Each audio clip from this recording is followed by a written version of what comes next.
The Right Reverend Trevor Williams is the Church of Ireland Bishop of Limerick and Killaloe.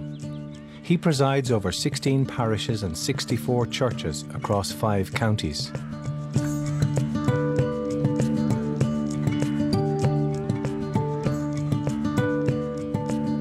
One of the Church's most recently appointed bishops, he's already finding that his position puts walls between him and the people he serves. So now he's going undercover to meet people on the level, without deference or prejudice, to find out firsthand about their needs.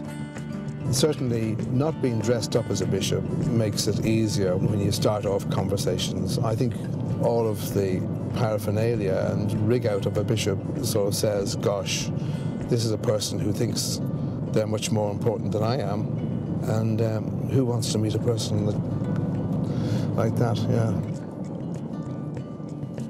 I think on this journey, I'm hoping for 2 things. I'm hoping to learn a lot from the community that will actually help us to know how to be church better.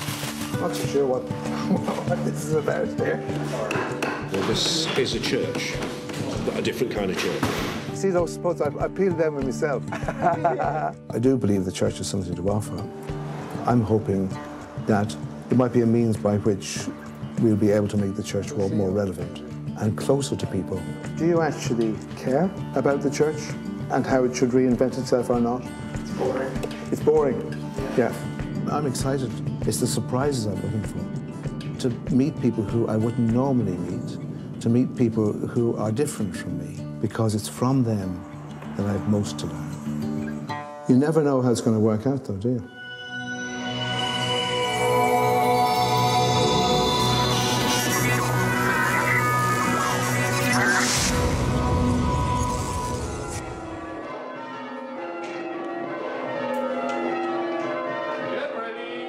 Bishop Trevor is managing a church in decline.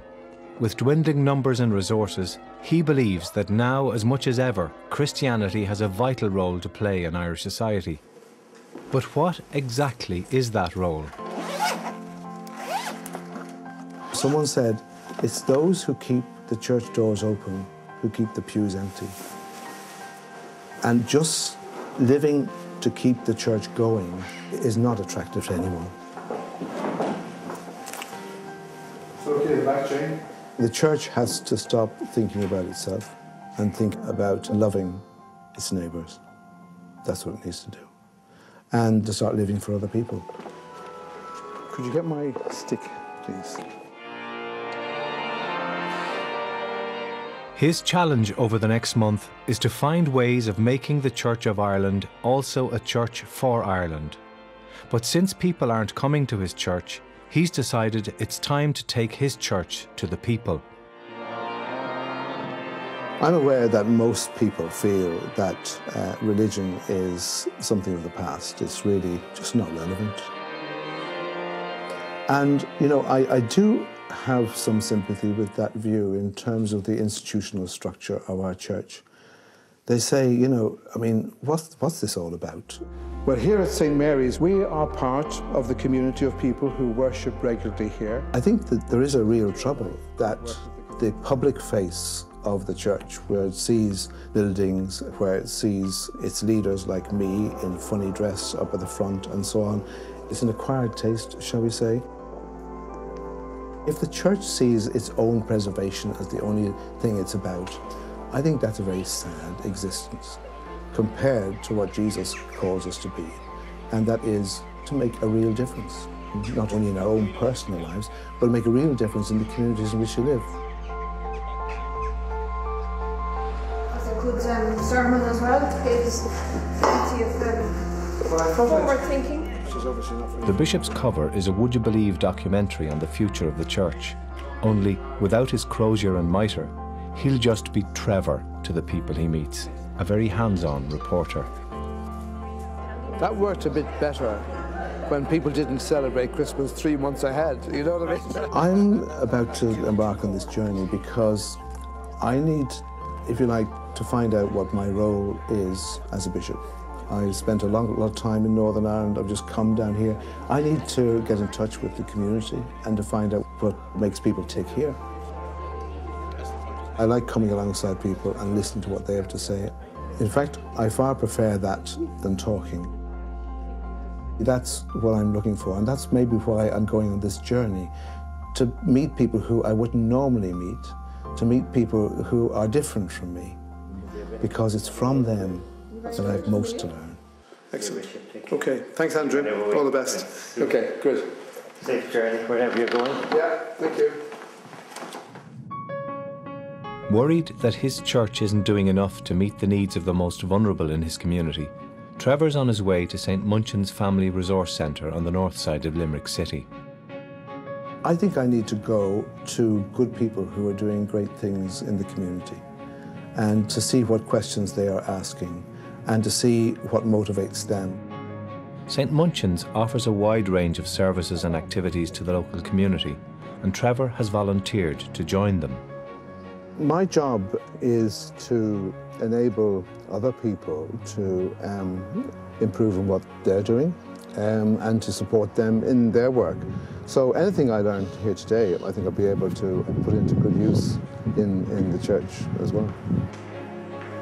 Today, he'll be helping to prepare and deliver meals on wheels for elderly people in the neighbourhood. Hello there. But what none of the regular team knows is that their new volunteer is a bishop. Trevor's my name. Hi, How are Trevor. you? How are Great. you doing? So what's on the menu today? Bacon and cabbage today. Can't beat it. Can't An beat Irish it. one. So what happens here? I mean, you obviously cook the meals here, is that right? Yes. They're delivered to the elderly, Right. the older people. Some elderly people can be very isolated, can they? Exactly. As well as getting the meal, it's the kind of meeting someone during that day. I know, yeah. Even though for just a few minutes. Even though it's only a few minutes. Yeah. So, Geraldine, the people you visit, do they really become almost friends? Oh, yes, big Right, time, very okay, big time, yeah. yeah, of course it was, yeah. So I suppose through your... Like little family, you know. Like Yeah, family, like right? family, Is that, like little family, you know. Isn't that lovely, yeah? Of course it is, yeah. Fantastic. Yeah. So in a sense, you know, because you're volunteering, now you've got so many friends in all these areas. Community, yeah. Yeah, it's great. So it's good, yeah. And you mentioned the word community there. I suppose that is about, isn't it? About working together, looking after each other. Yeah. Just doing a little bit of cosmetic surgery going on here. Just go back over my stuff. It's only my ones, you know, that need to be tarted up here. Actually, you peel very well. Do I? Gosh. Now, keep that to yourself now, because We'll keep you. I'll be doing this every day of my You might life. do a bit of voluntary work. There you are. The Roman Catholic Church is, or has been, so much part of the community. The Church of Ireland is different, has a different story. It is only now beginning to relate to the community in a very free and natural way. So who are we going to see We're now? going to see Mr. Mac first. Mr. Mack. Mr. Mac. I suppose from a Christian point of view, there's something amazing about what Jesus taught. You see those spots? I peeled them with myself. Yeah, do you? Tell me what. He said when you give a cup of water to someone who is thirsty, you're actually giving a cup of water to me. It's a contact with some people coming every day to say it hello. is, yeah. Yeah, Say hello. yeah. Geraldine's very friendly. Yeah. Yeah. Hello. Billy. Trevor's my name. They're a godsend and they're a great crew over there. Enjoy your meal. I mean, pleased Great. to meet you now. And you too. That was a fantastic morning. Some great people, both as volunteers, workers in that community. And the thing that binds them all together is that they felt part of the community, they were contributing to the community, but also getting so much back.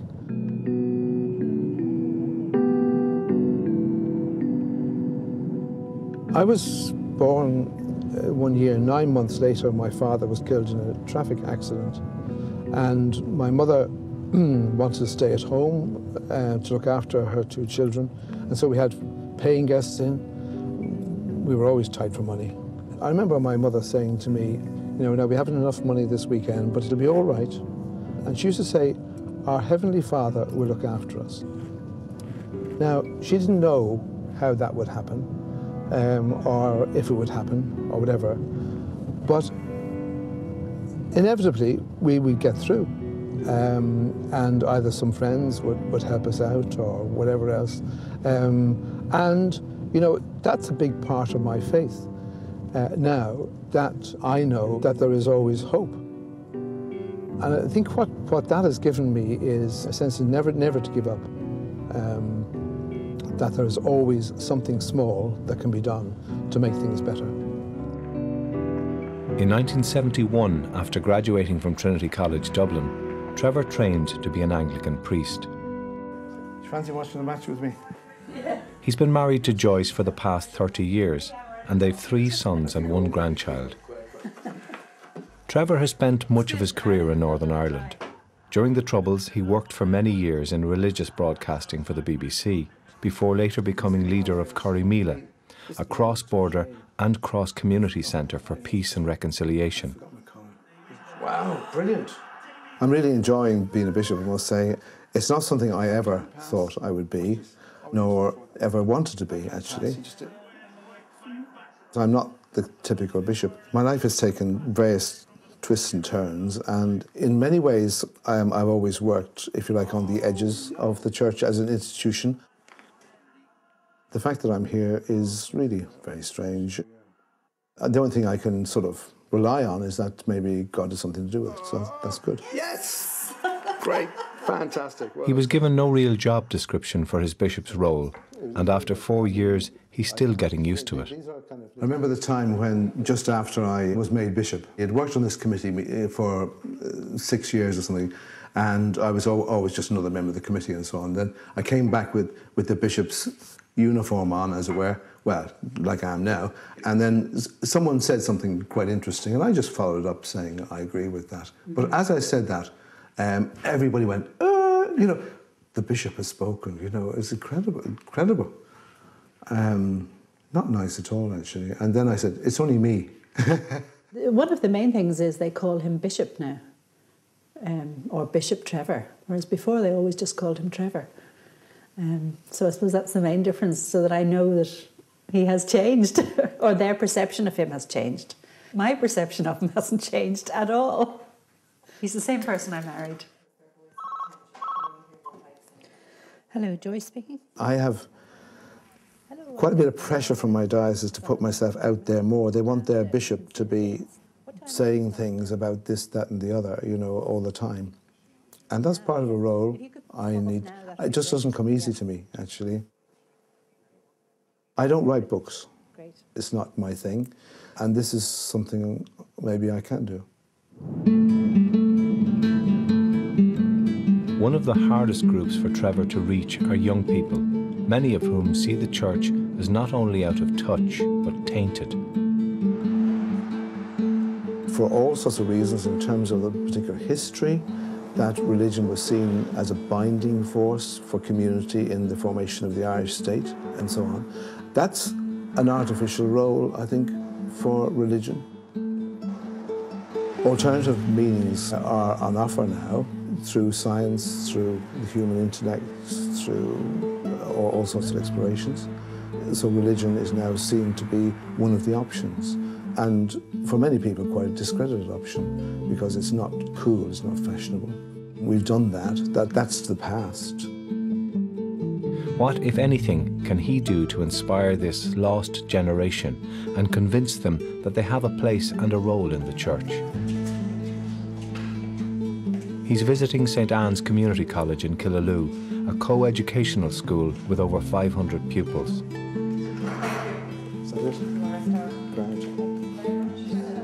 It's quite scary, really. This is going to be very interesting because it's kind of a free-for-all, really. And I'm sure I'll be, I might be asking the questions, but I feel as if I'm under as much examination as they are. So it's not going to be an examination. I hope it goes really well. You never know how it's going to work out, though, do you? How you doing? Good. The students have been told that Would You Believe is coming to talk to them about the relevance of religion in Ireland today.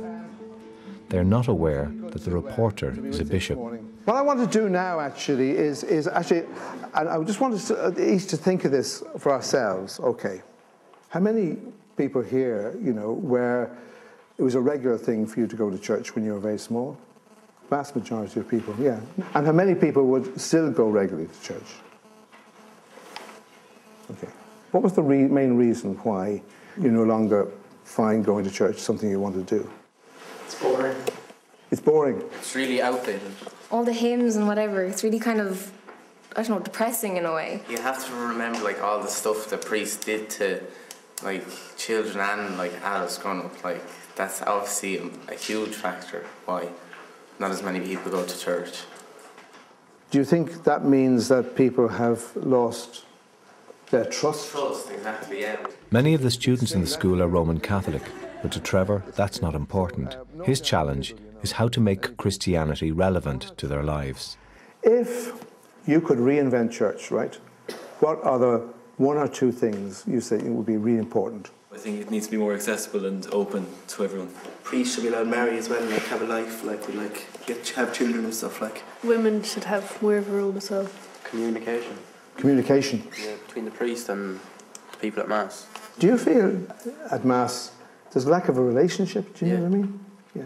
Do you actually care about the church and how it should reinvent itself or not?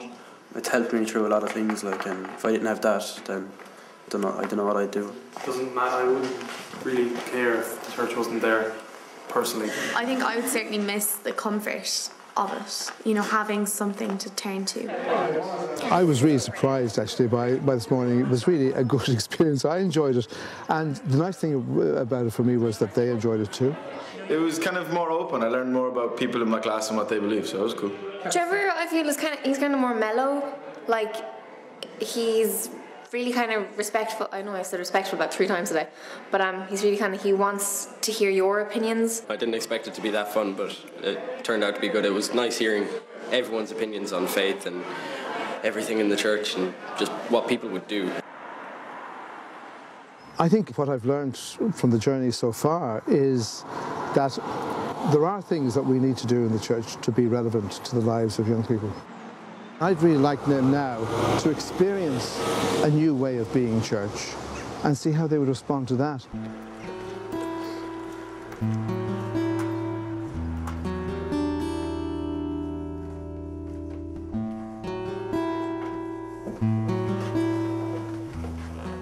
This is just it's a bedroom actually, but we've just made a very temporary chapel out of it. And this is where I say the office in the morning.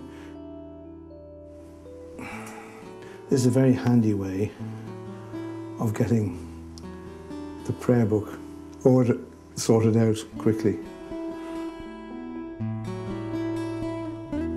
I don't think this journey, and I don't think essentially what I'm about is promoting the Church of Ireland. I'm not a kind of, managing director of the sales force, It's something much more important, actually. I think I'm there to try in whatever, humble way I can, is to represent the good news that we found in the story of Jesus. Okay. Trevor is concerned about a growing phenomenon in his diocese. More and more men today are feeling isolated from their communities and families. I'm aware of some very good projects that are meeting some of the real issues of unemployment and people who feel cast aside because they're not in a job or don't have a career. And I'd love to see how perhaps the church can learn from that experience. Look forward to seeing you tomorrow. And what time are you kicking off at? Yeah, great. Michael Kavanagh, a rector in one of Trevor's Kerry parishes, is doing something about it, and Trevor wants to know more. They're not meant to know I'm a bishop, I prefer to meet people just as they are. No, I'm not going to wear a mitre or bring my staff or anything like that. Yeah, I'm just going to be an ordinary person. Okay, right. Cheers, Michael. Bye. Great. It's a laugh.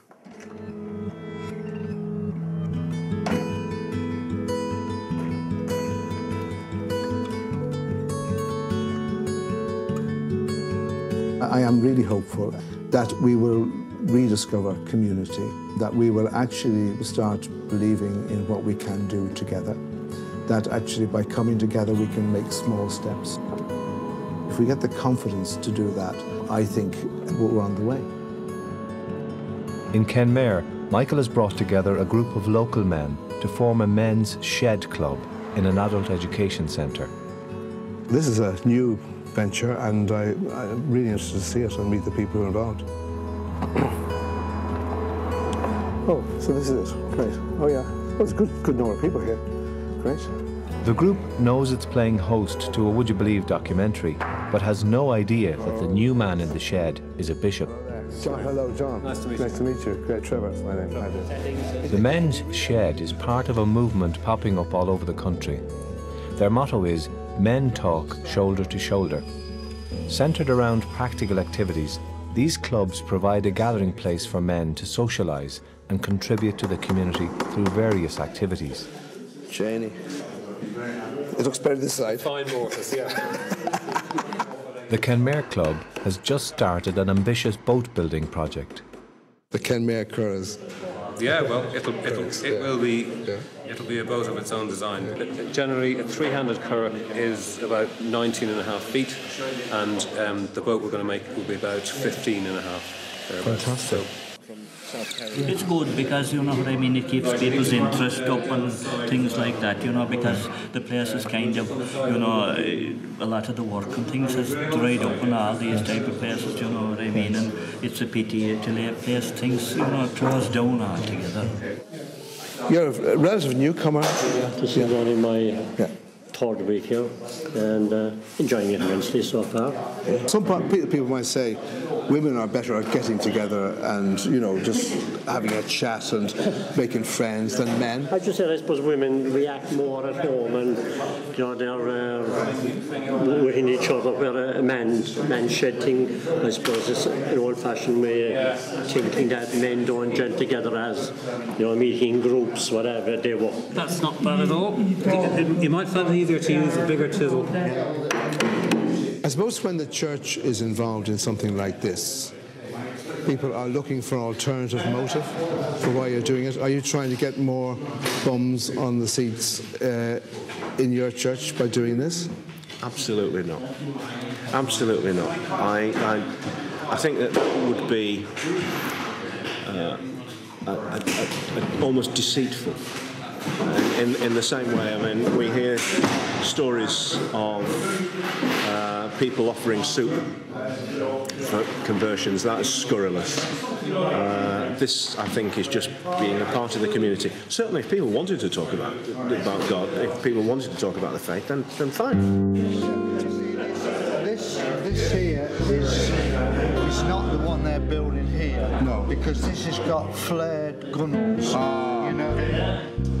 I found it quite moving, actually, and the main thing that came across to me was hope. Hope in the individuals that I spoke to, because they all felt they were contributing to a project.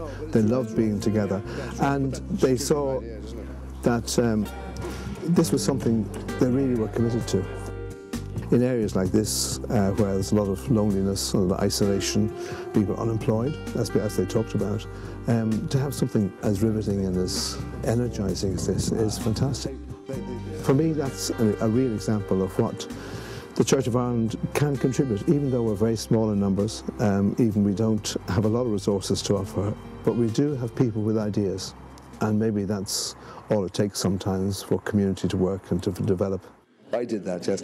I did a mortise on this. We'll yes. make a note. Make a note, yeah, absolutely. Just we put a little cross there.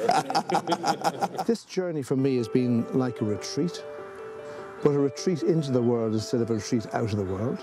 It's to really learn, you know, what we are about as church, and I'm learning a huge amount about that.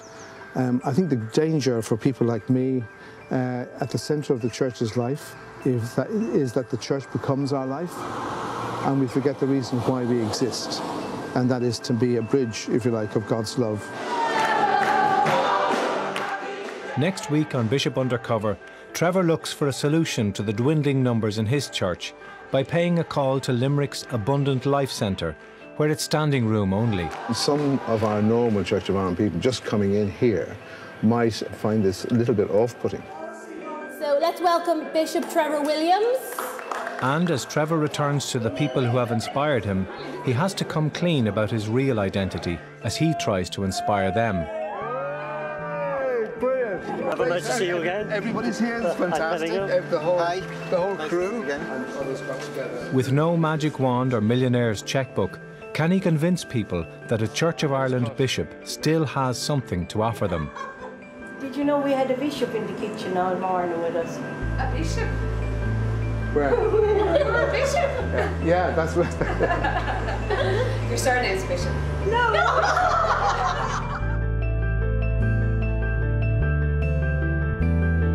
And you can indeed see that next Sunday at 10:35 here on RTE1. Well, in a change to some listings tonight, the Week in Politics follows the break, and then at 20 to 12 we bring you Clonard live from Christchurch Cathedral with special guest Brian Kennedy.